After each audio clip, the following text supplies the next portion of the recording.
Mañana y pediatría.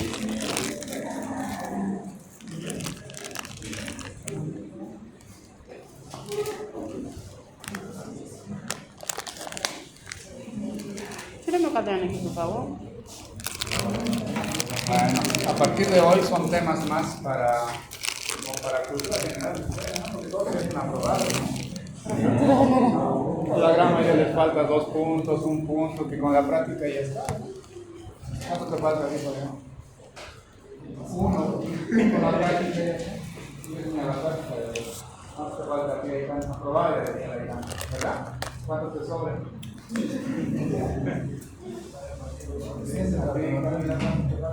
¿Cuánto te sobra? Aprobar. Silvana, ¿cuánto te falta? Aprobar. Por eso les digo, a partir de ahora es más para cultura general, digamos. Para que temas que en algún momento les va a servir, ¿no? Cuando tienen la cultura. El tema de hoy, por ejemplo, es muy interesante, es muy bonito. Ya no es tan frecuente como antes, gracias a los antibióticos. ¿Qué creen que es? Porque ya saben. El anterior grupo, ¿verdad? ¿Sí, no? ¿Y? Pues ahí así. Hoy vas a recordar fiebre reumática. Vamos a ver fiebre reumática. Y van a ver que el tema es muy interesante. Para ver fiebre reumática, ¿qué tenemos que ver? A ver, Aitana. ¿Por qué está produciendo la fiebre reumática? Eso, por el estreptococo beta hemolítico del grupo A, ¿no? Entonces, para hablar de fiebre reumática tenemos que hablar primero de los estreptococos, ¿verdad? Los estreptococos son un tipo de bacteria. ¿Cuántos tipos de bacterias tenemos? ¿Cómo se clasifican las bacterias en general? No, eso es una subclasificación. Antes de eso, hay 4 tipos de bacterias, ¿no? Unos son los cocos, otros bacilos, otros son 4. Cocos, bacilos. Estana, tú sabes. Espiroquetas y. No. Sí existe, pero no. De manera general son 4. Cocos, bacilos, espiroquetas o espirilos. Después. Falta uno. Con V. Los vibrios. O los vibriones, ¿no? Son 4. Cocos, porque son en forma de cocos, así como la imagen, fíjense. Bacilos en forma de bacilos. Espiroquetas y los vibrios, ¿no? O los vibriones, ¿no? Entonces, dentro de los cocos están estas bacterias que se llaman estreptococos. ¿Por qué se llaman estreptococos? ¿Por qué? Porque estrepto significa cadena, ¿no? Los estreptococos vienen en forma de cadena, fíjense. Por eso te dicen que son cocos gram positivos en pares o en cadenas. Son más frecuentes en cadenas, justamente por eso se llaman estreptococos, ¿no? Son anaerobios facultativos. Esto es bien importante, no forman esporas, ¿no? Son catalasa negativo y son no móviles, ¿no? Algunas de las características de los estreptococos. Ahora, hay varias clasificaciones dependiendo a lo que producen. Por ejemplo, los clasificamos en alfa hemolíticos, beta hemolíticos o gamma hemolíticos, ¿no? Los alfa hemolíticos son los que producen una hemólisis incompleta, es decir, alrededor de la colonia de estreptococos encontramos un halo verde alrededor de la colonia, ¿no? Beta hemolíticos cuando producen hemólisis completa, destrucción completa de los glóbulos rojos. Y vamos a tener un halo transparente alrededor de la colonia. Y luego tenemos los gamma hemolíticos que no producen hemólisis. Esto de acá es una clasificación de los estreptococos. Hay otra clasificación más interesante, esta de acá. Esta doctora allá por los 1930, ha clasificado los estreptococos de acuerdo a esto de acá, de acuerdo al polisacárido, el antígeno de superficie. Por ejemplo, a los estreptococos que tenían rhamnosa N-acetilglucosamina las ha denominado estreptococos del grupo A. También se le conoce a estos estreptococos como el estreptococo Diógenes, ¿no? A los estreptococos que tenían este polisacárido en la superficie los denomina estreptococos del grupo B, ¿no? También se les llama estreptococo agalactia. Los del grupo A, por ejemplo, producen faringitis, piodermitis, celulitis, etc. Y todos los itis posibles, ¿no? En cambio, los estreptococos del grupo B producen infecciones en los recién nacidos, ¿no? Infecciones neonatales, sepsis, meningitis, celulitis, etc. El estreptococo del grupo B afecta al bebé, es decir, a los recién nacidos. Luego tenemos el estreptococo del grupo C, del grupo D, del grupo G, y luego hay otros polisacáridos que entran en los grupos que va desde la F hasta la V. Pero hay una gran cantidad de estreptococos que son no tipificables, es decir, que no tienen un polisacárido específico en la pared, ¿no? A esto los llamamos estreptococos no tipificables. Y el más representativo de este, ¿cuál es? El neumococo, ¿no?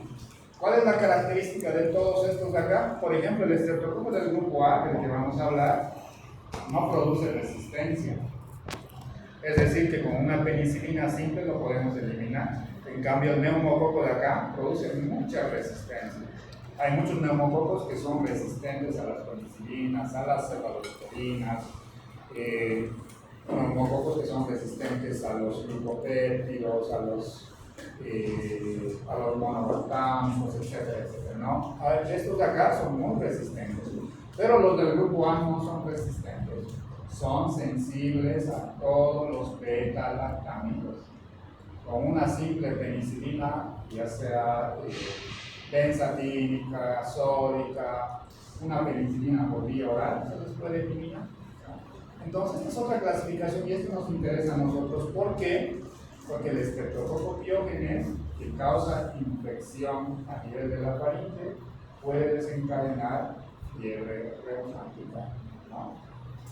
¿Dónde está normalmente el estreptococo del grupo A?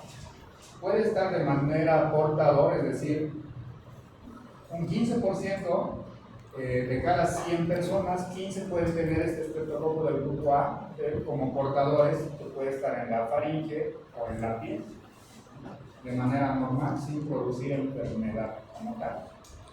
Sabemos que las faringoamigdalitis en general son procesos virales, pero un pequeño porcentaje de ellos pueden ser procesos bacterianos. La faringoamigdalitis bacteriana, el principal responsable es el estreptococo del grupo A.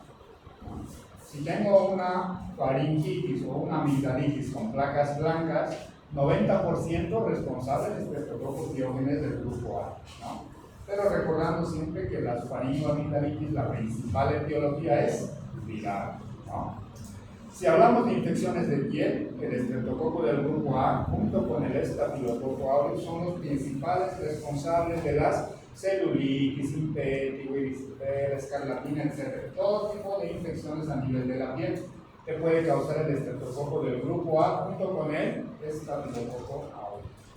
Como pueden ver acá, entonces, el estreptococo del grupo A causa todo tipo de infecciones, desde adenitis, linfangitis, miositis, fascitis, otitis, sinusitis, neumonía, meningitis, sepsis, hasta endocarditis. Fíjense, el estreptococo del grupo A puede producir todo esto. Y lo más importante es que el estreptococo del grupo A se puede eliminar con una simple penicilina. ¿Por qué? Porque no producen resistencia.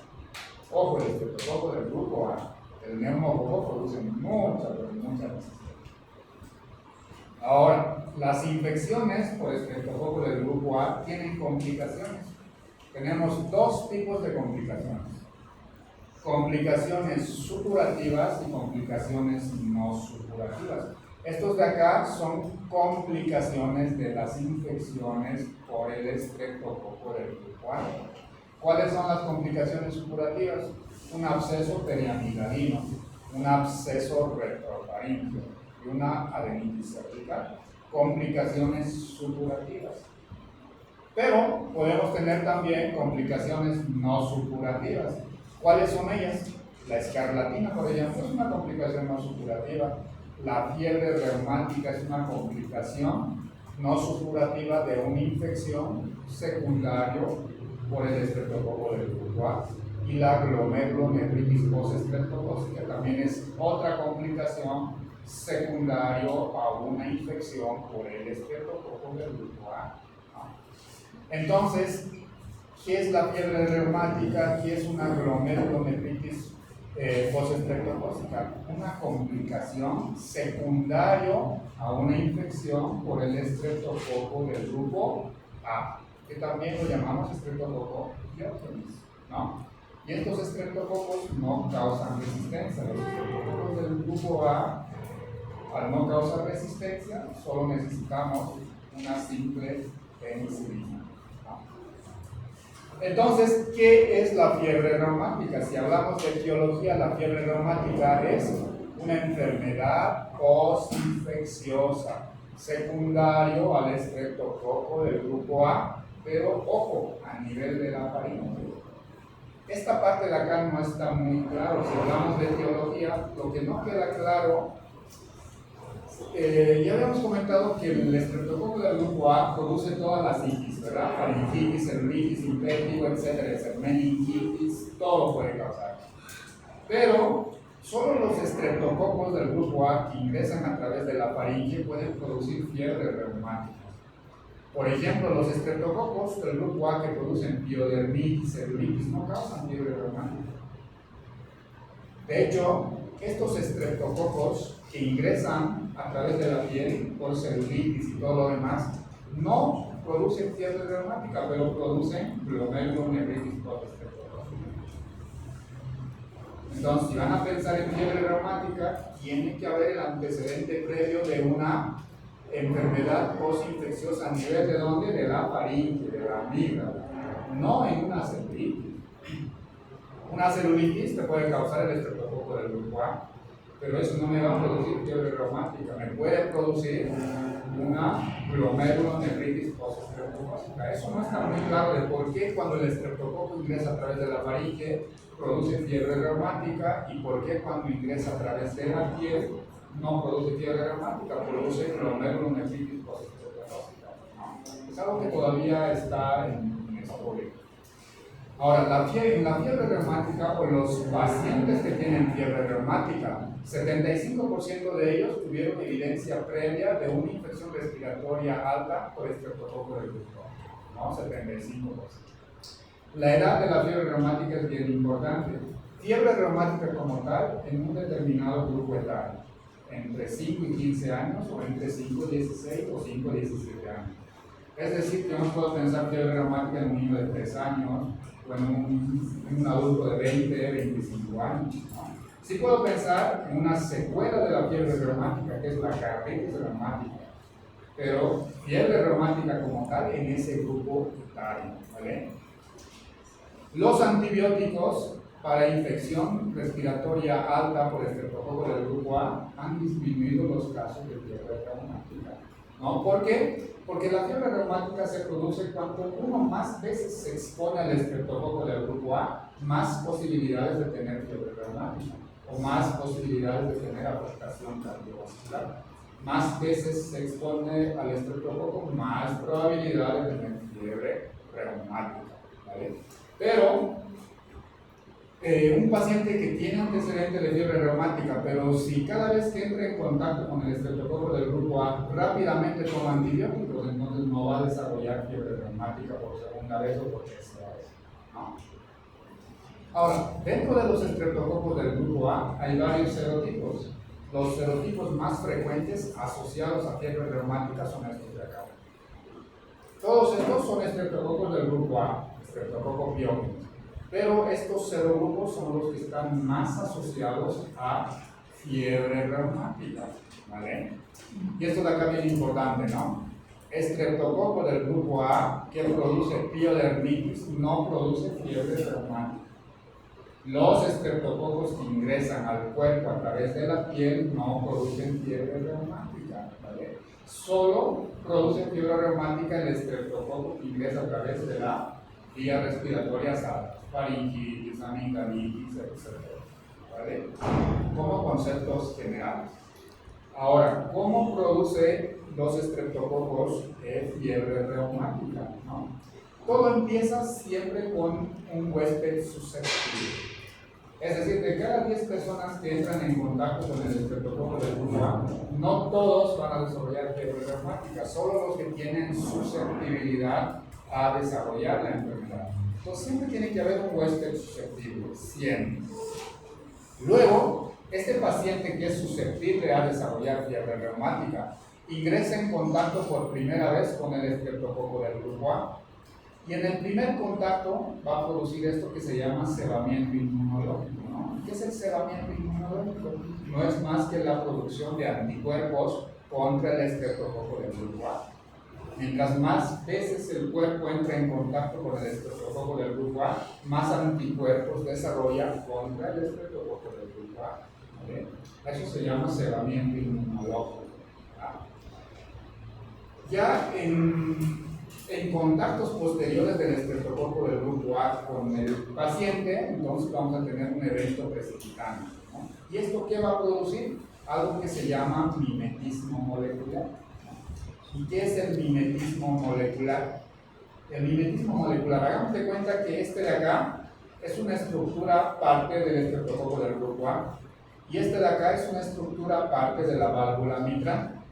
Entonces los anticuerpos se confunden porque ven esta estructura que es muy similar a esta estructura que es del estreptococo del grupo A. Entonces, ¿qué hacen? Van y atacan a la válvula mitral porque la estructura es muy similar. A eso se llama mimetismo molecular. Es decir, que nuestras defensas, en vez de atacar al estreptococo del grupo A, atacan a partes del cuerpo, en el corazón, en el cerebro, en la miocina, etcétera, etcétera. A eso se llama mimetismo molecular. Y eso produce fiebre reumática en la etapa aguda. Ahora, si este paciente entra en contacto en reiteradas oportunidades con el estreptococo del grupo A, entonces, ¿qué va a producir? Mayor inflamación de la válvula, con episodios recurrentes de fiebre reumática, más si el paciente no tiene profilaxis antibacteriana, ¿no?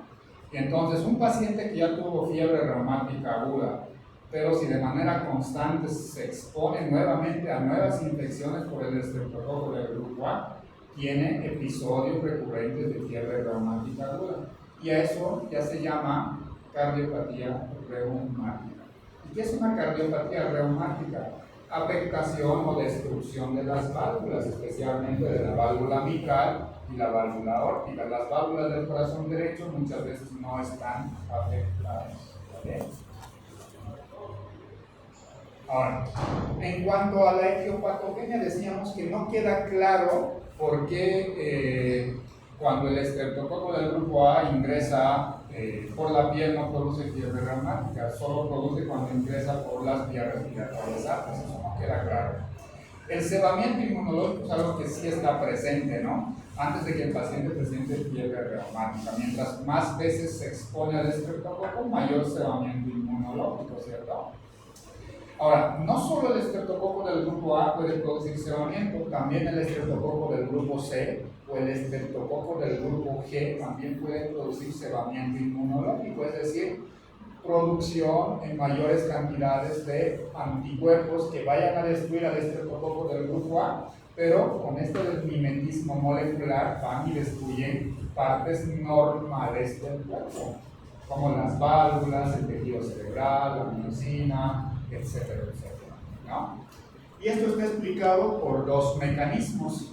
La teoría de la citotoxicidad por la estreptolicina O y la teoría inmunológica del mimetismo molecular, sobre todo esta proteína M, que es la que más está involucrada, y ahorita lo vamos a ver. Mira, acá está. Esta proteína M, que está presente en la superficie del estreptococo del grupo A, tiene una estructura muy similar a partes o a estructuras que están en el corazón, en el miocardio y en las válvulas, por ejemplo, del corazón. Esta proteína M tiene una estructura muy similar a estructuras que hay en la miocina o a estructuras que están en el tejido cerebral. ¿Qué significa? Que cuando el paciente produce mayor cebamiento inmunológico, hay más anticuerpos que van a ir a atacar al miocardio, a la válvula del corazón, a la miocina y al tejido cerebral. Si afecta al miocardio y a las válvulas del corazón, te va a producir una cardiopatía reumática.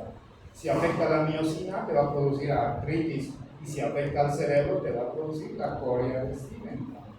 ¿Vale? Entonces esto más o menos explicaría por qué los pacientes con fiebre reumática tienen carditis, artritis, corea de Sydenham, eritema marginal y nódulos cutáneos, que son los criterios mayores de una fiebre reumática. Y así es como vemos una infección por estreptococo del grupo A. Recordando siempre que la gran mayoría de las infecciones de vías respiratorias altas son virales, ¿no? 80% de las infecciones de vías respiratorias son virales, todos los virus. ¿Cuándo es una infección bacteriana? Cuando vemos placas como estas de acá. Fíjense, esta placa blanca de acá. Si yo veo en una amígdala una placa blanca como esta es una infección bacteriana. 90% de probabilidad de que sea un estreptococo del grupo A, ¿vale? Pero acá está más claro, fíjense. Esta es una infección por el estreptococo del grupo A. Mientras no existan las placas blancas, no es infección bacteriana, sigue siendo una infección viral, ¿no? Si yo veo una faringe así como esta, nada más eritematosa, roja, como esta de acá, las amígdalas igual solo están eritematosas y rojas, es una infección viral, no necesitan antibacterianos. ¿Cuándo es una infección bacteriana? Cuando veo placas blancas como estas. Y si veo placas blancas como estas, 90% de probabilidad de que sea un estreptococo del grupo A. Esta es una faringitis estreptocócica o una amigdalitis estreptocócica. Así es como vemos las amigdalitis estreptocócicas.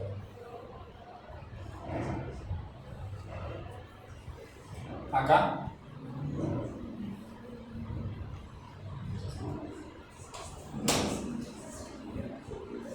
Fíjense esta amígdala, toda inflamada, eritematosa, y acá tenemos una placa blanca, ¿no? Amigdalitis estreptocócica. Esta es una amigdalitis estreptocócica. De este otro lado no se ve, de este lado se ve, ¿no? Esta es una infección estreptocócica, ¿vale? Entonces siempre tiene que haber el antecedente, ¿no? Si yo estoy pensando en un paciente que tiene fiebre reumática, entonces mínimo el paciente tiene que tener un antecedente 2 o 3 semanas previas de tener una infección de vías respiratorias altas por estreptococo del grupo A. Y tienen que ser placas blancas como estas. Si no hay placas blancas, no es infección bacteriana, es una infección viral. Pero como acá todo lo colocamos antibióticos, pues todos tienen diagnósticos de amigdalitis, ¿verdad? Amigdalitis bacteriana, todos reciben penicilina. Pero bueno, gracias a eso también ha disminuido la incidencia de fiebre reumática, ¿no? Fíjense antes, ¿cuánto era la incidencia? 282 casos de fiebre reumática por cada 100.000 habitantes por año. ¿Cuántos somos acá en Cochabamba? Más o menos, el último censo, 2 millones, ¿no? 2 millones. Imagínense, 2 millones. Si son 282 por cada 100.000, digamos 300 por cada 100.000. ¿Cuántos pacientes con fiebre reumática por año deberíamos de tener? A ver, 300, ¿3.000 o 6.000?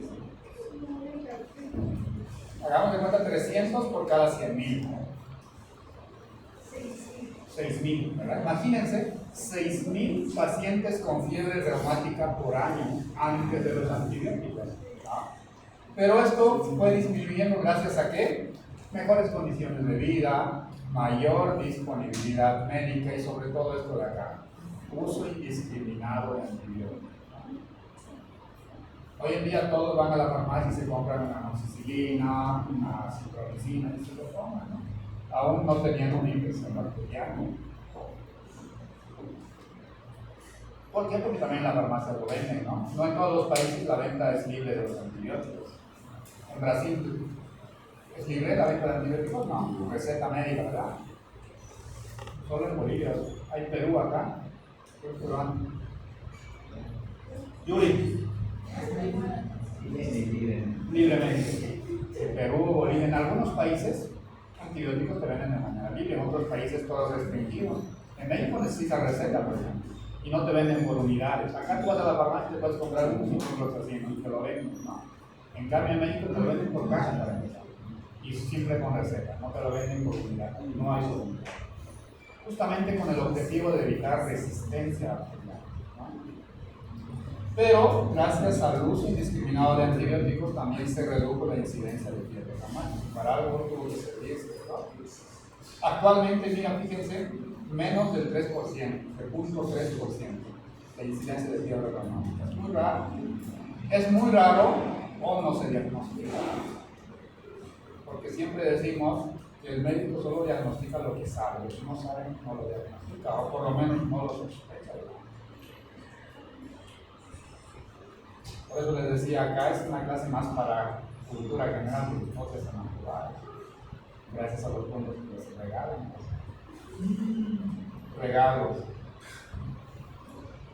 Obviamente, para tener fiebre reumática tiene que haber predisposición genética, no siempre, tiene que haber predisposición genética. Un paciente que no tiene predisposición genética puede tener infecciones por el estreptococo del grupo A 1000 veces y nunca va a desarrollar fiebre reumática, ¿no?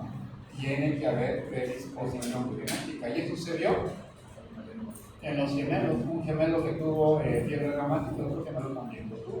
Significa que hay predisposición genética, ¿no? No se olviden de la edad siempre. Fiebre reumática más o menos entre los 5 y 15 años.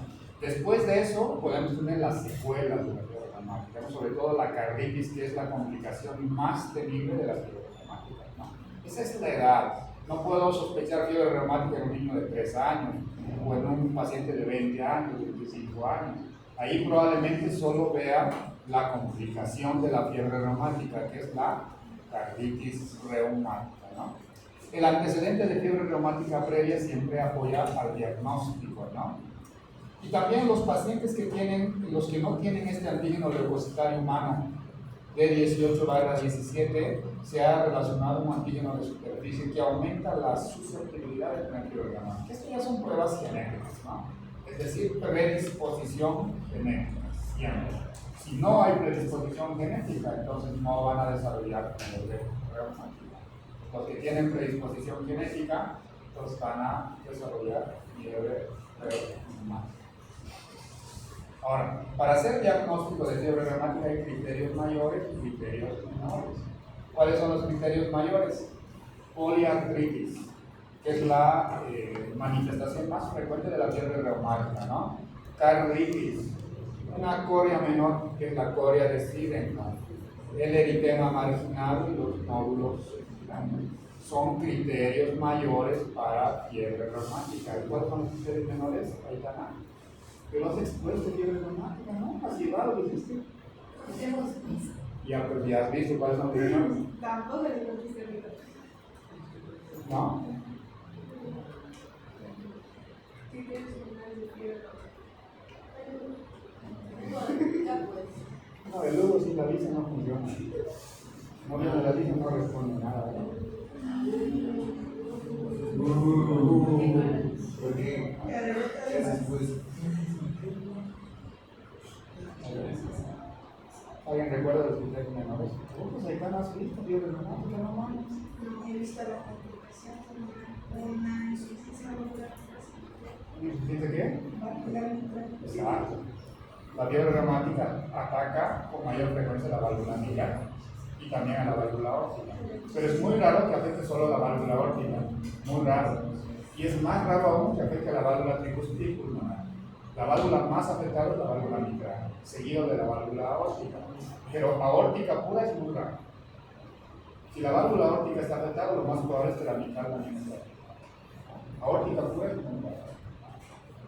Pero no se olviden de los criterios mayores. Ahorita vamos a ver cómo es una poliartritis de la fiebre reumática, cómo es una carditis de la fiebre reumática, cómo es la coria de Sydenham, cómo es el eritema marginal y cómo son los nódulos sanguíneos que tenemos que ver para poder sospechar. ¿No?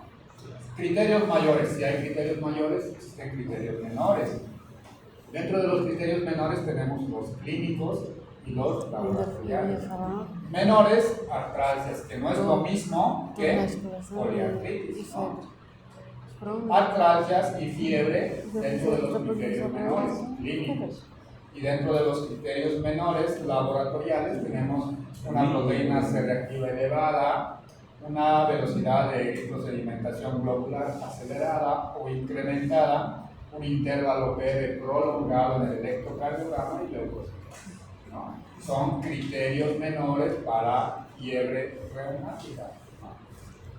Entonces, para hacer diagnóstico de fiebre reumática tenemos que tener criterios mayores, criterios menores y evidencia de infección previa por estreptococo del grupo A.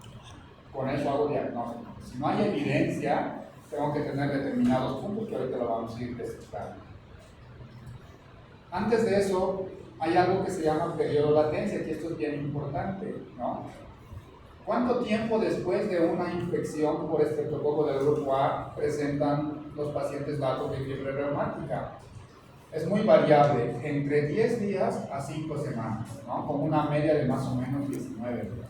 Es decir, que un paciente que tiene predisposición a tener fiebre reumática entra en contacto con el estreptococo del grupo A, va a empezar a presentar clínica de fiebre reumática más o menos 3 semanas después, ¿no? 3, 4 semanas después o 2 semanas después. No es en el momento, no es que tiene una infección, una amigdalitis por el estreptococo del grupo A y luego al día siguiente va a tener clínica de fiebre reumática. No. ¿Cuánto tiempo después? Más o menos entre 2 a 3 hasta 4 semanas después de la infección por el estreptococo del grupo A. Y siempre tener la evidencia previa de infección por el estreptococo. Esto lo podemos hacer con un cultivo faríngeo, con antígeno faríngeo positivo o anticuerpos contra el estreptococo del grupo A, siempre, ¿vale? Entonces, para hacer diagnóstico de fiebre reumática, criterios mayores, más criterios menores, más evidencia de infección por el estreptococo del grupo A. ¿Cómo voy a hacer esto de acá? ¿Cómo voy a comprobar que el paciente estuvo en contacto con el estreptococo del grupo A? Hago un cultivo faríngeo o puedo tomar antígeno faríngeo positivo, el ASTO, antiestreptolicina o anticuerpos contra el estreptococo del grupo A que están elevados, que lo vamos a ver. Ahora, lo que vamos a describir ahora, ¿cómo es la poliartritis? ¿Cómo es la poliartritis de la fiebre reumática? ¿Qué características tiene? No toda poliartritis es fiebre reumática, ¿verdad? Una artritis como tal puede ser artritis reumatoide, artritis de lupus, artritis reactiva, artritis juvenil, pueden ser miles de cosas, ¿no? Pero ¿cuándo yo debo sospechar que es una poliartritis secundario a fiebre reumática? Primero, que la poliartritis es la manifestación más frecuente de la fiebre reumática, ¿no? ¿Por qué? Porque está presente en el 75% de los pacientes que tienen fiebre reumática. Lo característico es que afecta a grandes articulaciones. Articulación de la rodilla, tobillos, codos y muñecas, grandes articulaciones. Otro dato muy característico es que existe mucha inflamación y mucho dolor. Toda la articulación está muy inflamado, rojo, eritematoso y existe mucho, pero mucho dolor. Otro dato característico es que es migratorio. ¿Cuánto tiempo dura? Entre 2 a 3 semanas. Es decir, unos 3 días va a tener afectación de las rodillas, otros 3 días afectación de los tobillos. O sea, es migratorio, no es una sola articulación, como que la afectación de varias articulaciones va migrando, ¿vale? Por eso te dice acá que es migratorio en días o semanas. Y algo característico que siempre es autolimitado. Con o sin tratamiento, la poliartritis se autolimita ¿en qué tiempos? Entre 2 a 3 semanas. Otro dato característico es que tiene una rápida respuesta a la aspirina, muy rápida respuesta. tiene una artritis de la rodilla está toda inflamada, eritematosa, mucho dolor, le das aspirina a las pocas horas, el dolor cede, la inflamación cede. Tiene una respuesta muy rápida a la aspirina, eso es clave. Otro dato clave es que no es deformante como las demás artritis. La artritis reumatoide es deformante, la artritis del lupus es deformante. En cambio, esta de acá no es deformante, es decir, una vez que pasa el proceso, todo vuelve a la normalidad, no hay deformación de la articulación como tal. Decíamos que es la primera manifestación de la fiebre reumática, la duración 2 a 3 semanas. Y también tiene una relación inversa con la carditis en cuanto a la gravedad, ¿no? Si tengo una afectación de las articulaciones muy severa, probablemente la carditis sea menos, ¿no? Si hay poca afectación de las articulaciones, probablemente la carditis sea mayor. Entonces son datos característicos de la poliartritis. ¿Y esta afectación es bilateral o puede ser unilateral? Puede ser unilateral, pero lo característico es migratorio, eso es lo característico, ¿no? Puede pasar que en la rodilla izquierda tiene dolor y en el tobillo derecho puede tener. Sí, pero va migrando, ¿no? Luego puede pasar a otro lado, o sea, va migrando. Y estas son las características de una poliartritis de un paciente con fiebre reumática. Son datos que ustedes deberían de tomar en cuenta cuando están frente a un paciente en el cual están sospechando fiebre reumática. Afectación de grandes articulaciones, con mucha inflamación y mucho dolor. Le das una aspirina y a las pocas horas el paciente está prácticamente sano. Tiene rápida respuesta a las aspirinas, bien caracterizada. En cuanto a la carditis, lo que ya comentábamos, ¿no? La afectación de la válvula mitral es la principal. La válvula mitral es la más afectada. Es muy raro que la válvula aórtica sea la única afectada sin afectación de la válvula mitral. Si la válvula aórtica está afectada, probablemente la válvula mitral también está afectada. Y es más raro aún que las válvulas del corazón derecho estén afectadas. Una afectación de la válvula tricúspide y pulmonar es raro en la fiebre reumática. Hay que pensar en otras cosas, en endocarditis, por ejemplo, antes de pensar en fiebre reumática. Porque la afectación de las válvulas del corazón derecho por fiebre reumática es extremadamente rara, ¿no? Es la complicación, claramente la carditis es la complicación más temida de la fiebre reumática, es la más grave, ¿no? Porque produce deformación de las válvulas. Acá sí produce deformación de las válvulas. Y muchas veces los pacientes requieren recambio valvular, ¿no? Evoluciona a valvulopatía progresiva crónica. Y esta misma te puede predisponer a que el paciente tenga endocarditis infecciosa, ¿no? Y acá te dice daño tricúspide y pulmonar es muy raro. Y si existe, generalmente secundario a las válvulas del corazón izquierdo. Fíjense este de acá, esta es una válvula mitral. La válvula mitral tiene dos válvulas, ¿no? Una, dos. Fíjense cómo acá la válvula no se cierra completamente. Es un paciente con una cardiopatía reumática, con una afectación leve, vamos a decirlo así. Y fíjense acá cómo la fiebre reumática destruye las válvulas, ¿no? Y acá aún más, fíjense cómo la fiebre reumática destruye la válvula en general. Entonces esta válvula ya no cierra, ya no tiene una apertura normal. Son válvulas que tienen estenosis e insuficiencia. Y esta peor aún, fíjense que esta válvula prácticamente se ha fibrosado y solo queda un hueco ahí que no se abre ni se cierra. Esta es una válvula que tiene tanto insuficiencia como estenosis. Esta válvula, por ejemplo, requiere ser cambiada, igual, porque este mismo te predispone a que tengas endocarditis, eventos embólicos, etcétera, ¿no? Son válvulas que necesitan ser cambiadas por una nueva válvula. Y acá a los pacientes les colocas o una válvula biológica o una válvula mecánica. Ambos tienen ventajas y desventajas. Si yo le coloco una válvula mecánica, es decir, de metal, lo malo es que va a requerir anticoagulación de por vida, pero es una válvula que dura mucho tiempo, puede durar 10, 15, 20 años, pero el paciente tiene que estar anticoagulado de por vida.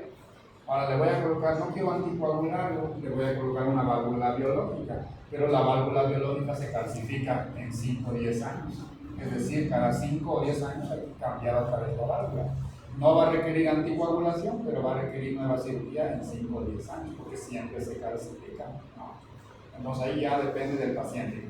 ¿Quiere estar anticoagulado o no? Anticoagulado, válvula mecánica, que dura mucho tiempo, pero tiene que estar anticoagulado de por vida. No quiere anticoagulación, le colocamos una válvula biológica, pero se calcifica muy rápido, dependiendo de la dieta también, ¿no? Se puede calcificar en 5 años, es decir, que en 5 años hay que volver a cambiar. Por eso decimos que la carditis reumática es la complicación más temida de la fiebre reumática, es la complicación mayor. Ahora, fíjense, así es como vemos una radiografía de un paciente que tiene carditis reumática. ¿Por qué pasa esto? Esta es la válvula mitral. Entonces, fíjense que la válvula mitral no se abre completamente, entonces a la sangre le cuesta pasar de la aurícula izquierda al ventrículo izquierdo. ¿Por qué? Porque está estenosada. ¿Y la sangre dónde se queda? Primero se queda en la aurícula izquierda y empieza a crecer más. De manera retrógrada se queda en las venas pulmonares y de manera más retrógrada se queda en los pulmones, ¿no? Haciendo edema pulmonar, y esto es una radiografía con edema pulmonar. En estos pacientes podemos encontrar edema pulmonar. Si hablamos un poco de clínica, estos pacientes van a tener un soplo secundario a la estenosis de la válvula mitral. Eso en cuanto a la carditis reumática. Ya sabemos los datos de la poliartritis, con todas las características que hemos visto, de la carditis, recordando que la carditis tiene una afectación predominio de la válvula mitral. También puede afectar a la válvula aórtica, pero es muy raro que solo la válvula aórtica esté afectada. Normalmente, si la válvula aórtica está afectada, la válvula mitral también está afectada, ¿no? Y más raro aún que esté afectada la válvula tricúspide y la válvula pulmonar. La principal válvula afectada, la válvula mitral. Ahora, ¿qué es una corea? Que he llevado. Son movimientos involuntarios que hace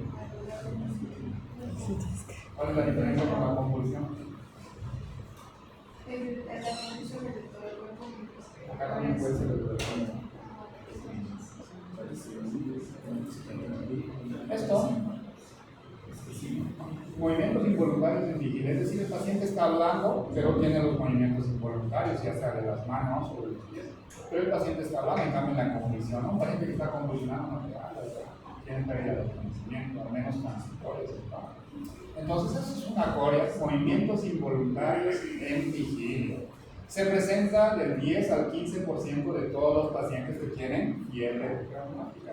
También pueden tener incoordinación de los movimientos, es decir, que de repente les cuesta levantar este vaso de acá, y quieren levantarlo y de repente se va para acá o para acá. Tienen incoordinación de los movimientos. Siempre es bilateral. O sea, si tiene movimientos involuntarios en la mano derecha, también lo va a tener en la mano izquierda. Si tiene movimientos involuntarios del pie derecho, también lo va a tener con el izquierdo. Siempre es bilateral, ¿vale?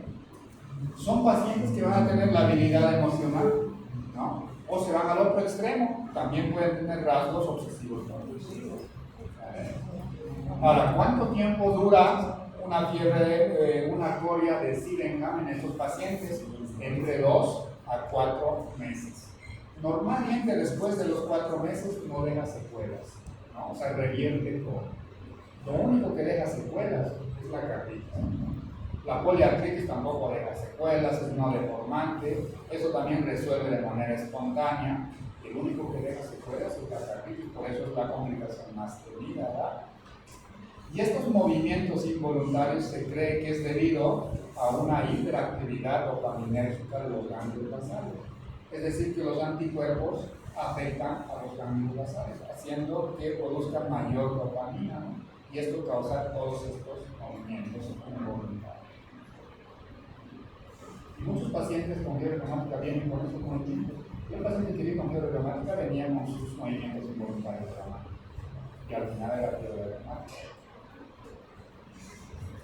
Ahora, otro criterio mayor que vimos en la diapositiva era el eritema marginado y los nódulos subcutáneos. Estos ya son afectación del tejido subcutáneo. El eritema marginado se presenta en 3% de los pacientes con fiebre reumática y esta definición es bien importante. Los pacientes vienen así como tal, vienen con lesiones. ¿Qué es un eritema marginado de la fiebre reumática? Lesiones maculares, así como una alergia, eritematosas, serpiginosas con centro pálido.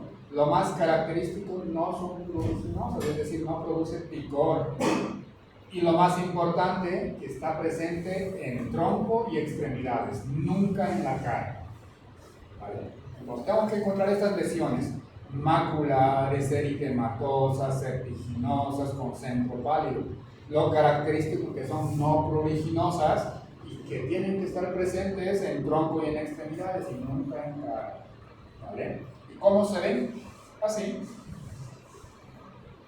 Eritematosas, maculares, serpiginosas con centro pálido. ¿Y dónde están presentes? En el tronco y las extremidades, nunca en la cara, y no son pruriginosas. Si yo tengo una lesión como esta en un paciente, pero el paciente se anda rascando todo el tiempo, pues claramente es pruriginosa, ese no es eritema marginado, ¿no? O como estos de acá, fíjense, eritema marginado de la fiebre reumática, tronco, extremidades, no son pruriginosas, no es lo característico, no son pruriginosas y nunca en cara. Si esto veo yo en el tronco, pero también lo veo en el rostro, pues no es eritema marginado, ¿no? Como estos de acá, fíjense, eritema marginado, no pruriginosas en tronco y extremidades, nunca en cara, fíjense, o lesiones como estas de acá, serpiginosas, con centro pálido, no pruriginosas, en tronco y extremidades. Fíjense, parece una alergia, ¿cierto? Una urticaria, así son las urticarias. Pero las urticarias son muy pruriginosas y pueden salir en cualquier parte, incluso en la cara. En cambio, estos de acá no, nunca salen en la cara y no son pruriginosas, es lo característico. Entonces, así es un eritema marginado de la fiebre reumática. Ahora, los nódulos subcutáneos, fíjense, también se llaman nódulos de Meynet, ¿no? Porque este autor los ha descubierto. Estos nódulos están en menos del 1% de los pacientes que tienen fiebre reumática. Es muy raro, pero es muy grave. ¿Por qué? Porque si lo vemos, se asocia mucho a una carditis grave. Primero que es muy raro verlo, pero cuando lo vemos es muy grave. ¿Por qué? Porque se asocia mucho a carditis, ¿no? ¿Cómo son estos nódulos? Son firmes, más o menos miden 1 centímetro o más. ¿Y dónde los encontramos? En la superficie extensora de los tendones o cerca de las prominencias óseas. ¿Y cómo vemos los nódulos de Meynet? Así como estos de acá. Fíjense acá y acá. Acá tengo uno más evidente. Así es como se ve un nódulo de Meynet. Es muy raro encontrarlo, pero si lo encontramos, es terrible. ¿Por qué? Porque está asociado a carditis reumática, ¿no? O como estos de acá. Nódulos de Meynet, ¿no? Así es como se ven. Muy raro encontrarlos, pero si lo vemos, tenemos que pensar en fiebre reumática, ¿no? Ahora, todos estos criterios mayores, ¿en qué momento de la fiebre reumática se presentan? Fíjense que el primero en aparecer es la poliartritis, ¿no? Aparece y desaparece rápidamente, más o menos al mes, a los 2 meses desaparece completamente, ¿no? La carditis también aparece tardíamente, pero aparece más o menos a la mitad del primer mes, ¿no? Y luego también desaparece. El eritema marginal igual tiene un pico, luego va bajando, pero casi nunca desaparece, siempre tiene eritema marginado, digamos, leve en alguna parte del cuerpo. La coria de Sydenham aparece más tardíamente, casi al mes, tiene un pico y luego va bajando de manera progresiva, pero nunca desaparece. Siempre tienen movimientos involuntarios de sus pacientes, ¿no? Los nódulos subcutáneos aparecen casi al mes, tienen un pico y van desapareciendo más o menos al 5º o 6º mes, ¿no? ¿En qué momento de la fiebre reumática se presentan? Es en este momento. Todos estos son criterios de oro. Si hay criterios mayores, decíamos, también hay criterios menores. ¿Cuáles son los criterios menores? Artralgias, pero sin artritis, ¿no? No hay eritema, no hay inflamación, pero hay dolor en esa articulación. Artralgia, pero sin artritis. La fiebre, que es otro criterio menor, tiene que ser igual o más de 38.8 grados, ¿no? Una PCR elevada, una vez acelerada y un intervalo PR prolongado, bloqueo atrioventricular de primer grado en el electrocardiograma. Es lo que vamos a encontrar como criterios menores de fibrilación.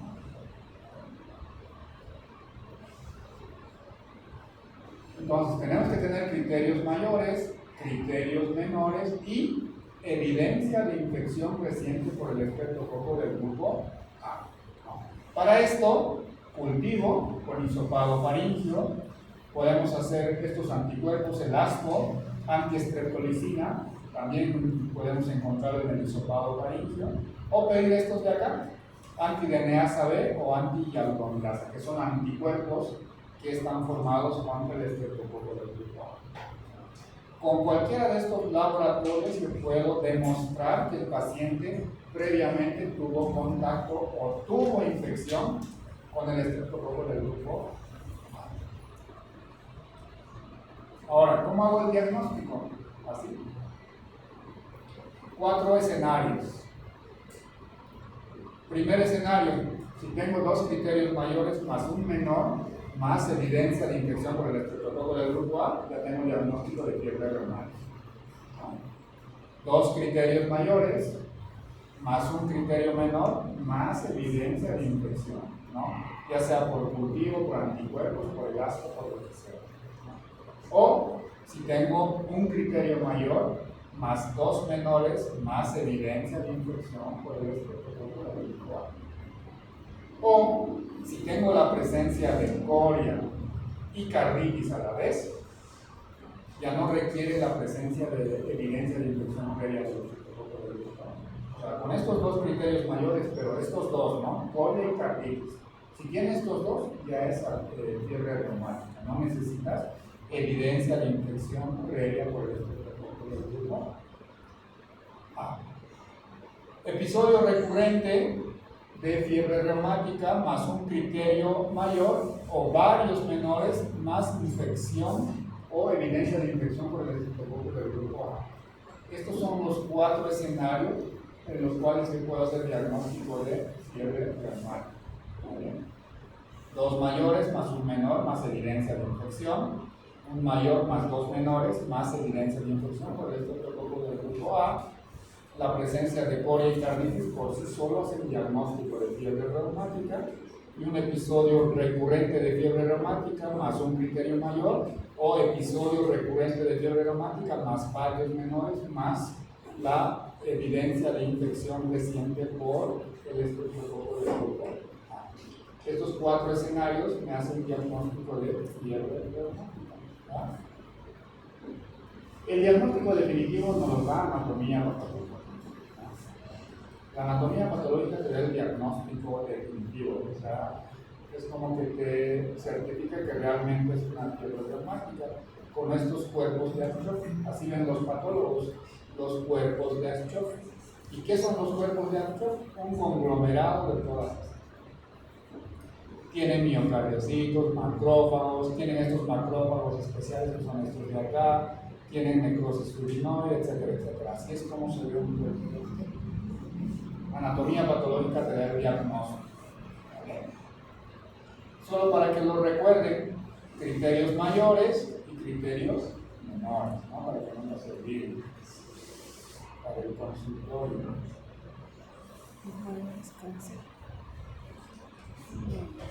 ¿Podemos hacer un diagnóstico diferencial de los criterios mayores? Claro que sí.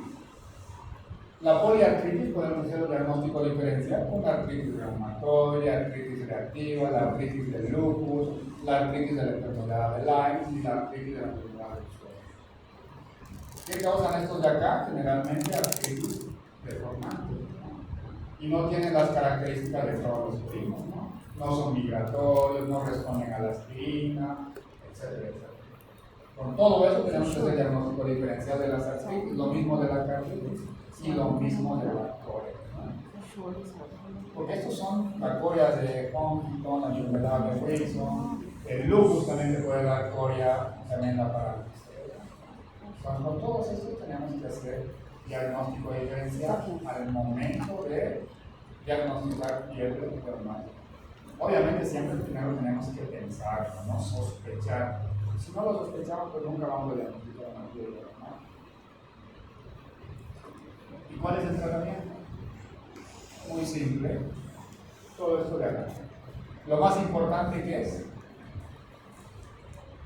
esto es monitorización para evidencia de aparición de carnitis. Porque no todos los pacientes que tienen fiebre reumática en el primer episodio van a tener fiebre reumática, pero pueden tener en el segundo episodio, en el tercero, en el cuarto.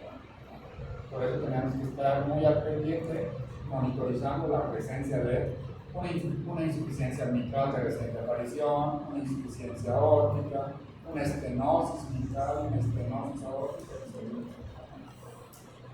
afectación de la válvula mitral o aórtica. La pulmonar y la tricuspidia no están afectados casi no. Reposo es muy importante por la poliartritis sobre todo, ¿no?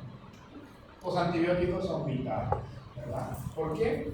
Porque si un paciente ya tuvo fiebre reumática y el paciente nuevamente en contacto con el estreptococo del grupo A, o si no queremos mayor cebamiento inmunológico, tenemos que dar antibióticos. Y los antibióticos podemos usar desde una simple penicilina. ¿Por qué? Porque esos no son resistentes. Con cualquier tipo de penicilina los eliminamos. Penicilina oral, penicilina benzatínica y penicilina antiinflamatoria.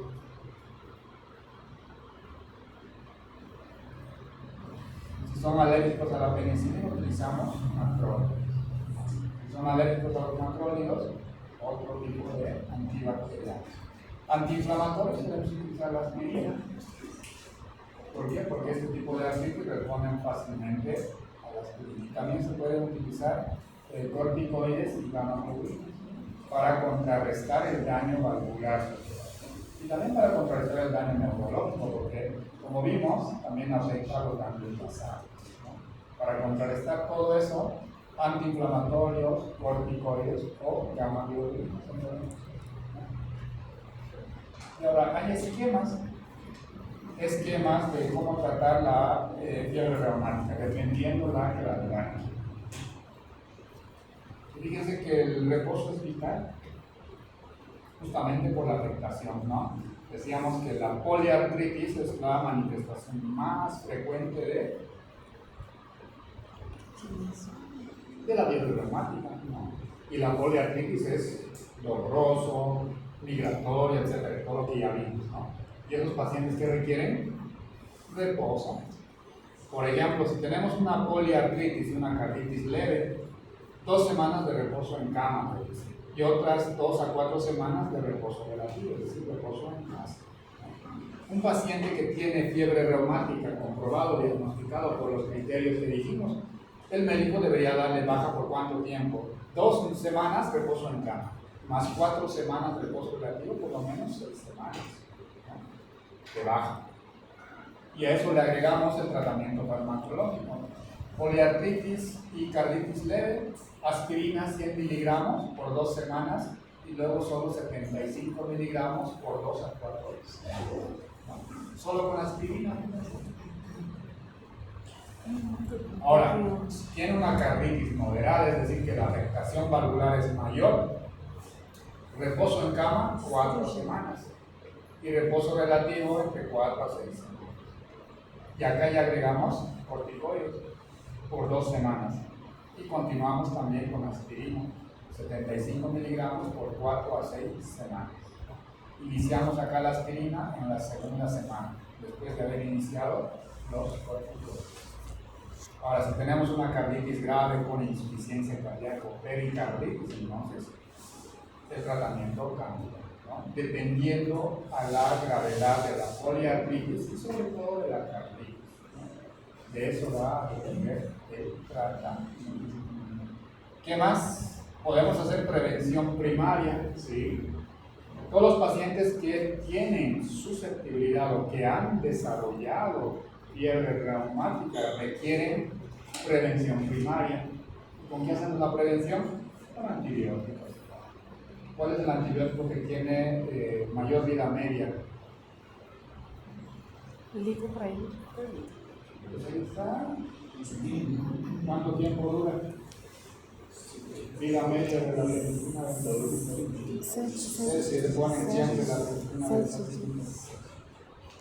¿Cuánto? ¿Están? 7 días.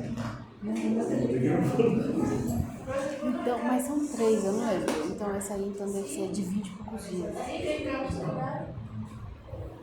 Obvio, la benzatínica es intramuscular, no es una vez por semana, pero como una vez por semana. Uno cada mes.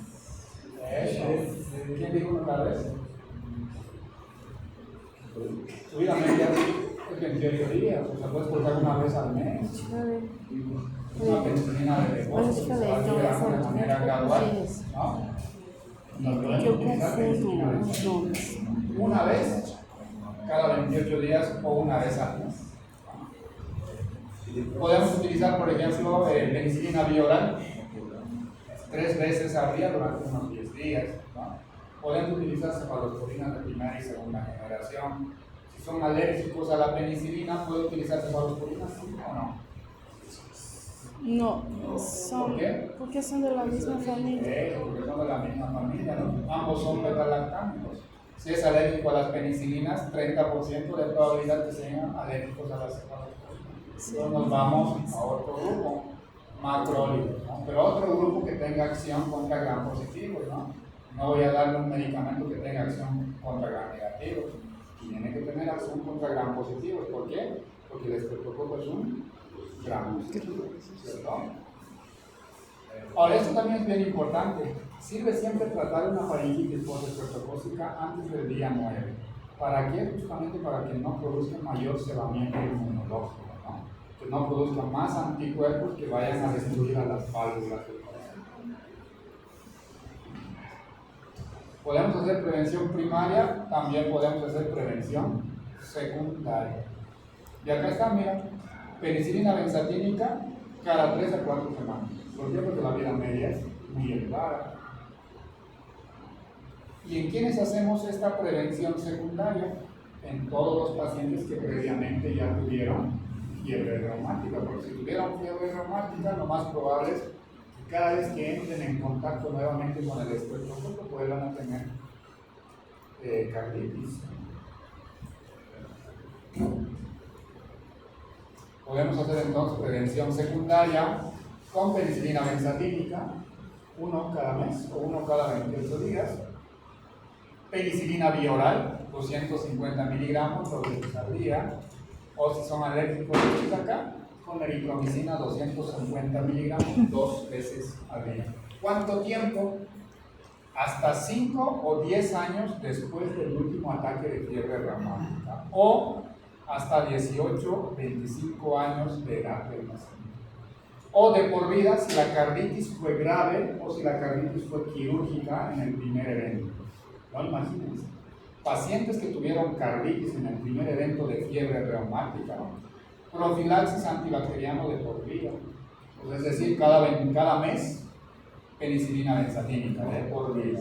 O tomar penicilina bioral de por vida o eritromicina de por vida, ¿no? Dependiendo cómo fue la afectación de la carditis en el primer ataque de fiebre reumática.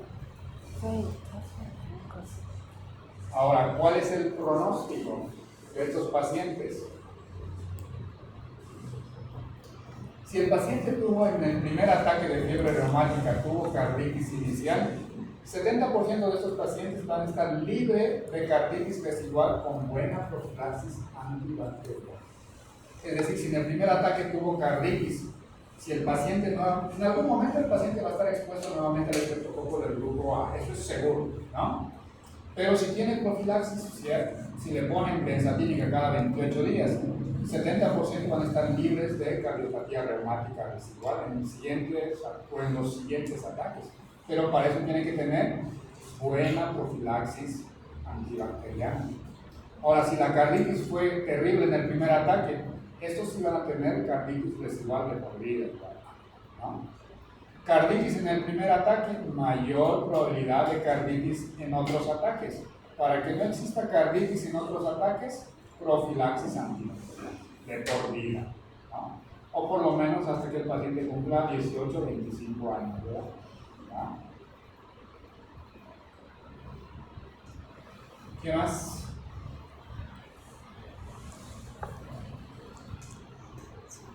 Los pacientes que tuvieron, por ejemplo, coria de Sydenham, solo coria de Sydenham en el primer ataque, pueden tener cardiopatía reumática en los siguientes 20 años. Entonces tenemos que hacer profilaxis antibiótica igual hasta los 18 o 25 años. Son pacientes que tienen que tener profilaxis antibacteriana de corrido. ¿Por qué? Porque la idea es eliminar el estreptococo apenas entre al cuerpo, ¿no? ¿Para qué? Para que no produzca mayor cebamiento inmunológico. ¿Va? ¿Ya?